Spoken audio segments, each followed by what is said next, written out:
So as our Waters by Klaus printing selection of products starts to evolve and grow, we've done all sorts of things. We've done a turtle.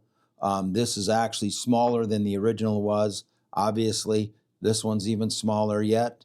And obviously, it gets down to just the little baby turtle, which somebody might want to put in a scene, water scene. The incredible detail and the ability for that scan to produce something this small with all the little claws and all the little lines on the shell and everything are simply unbelievable.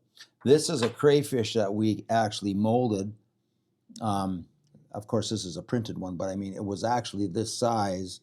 So we took that same crayfish and we brought it down in size to about half.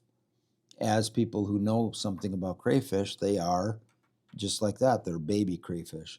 And then we brought it down to even a smaller one like this. So if you needed a crayfish a certain size, we're able to do basically whatever needs to be done to get there. But it just shows the versatility of 3D printing. I can go on the upper end of the scale. I can enlarge this crayfish if I want to within the parameters of what a crayfish would grow. So there's all that ability to do those kinds of things. We can take also anything we've scanned and we can have an artist come in and we can redesign it. Meaning we could take a fish with an S curve and turn it into a curved fish, just a C curve. Or we could take the fish and completely straighten it out.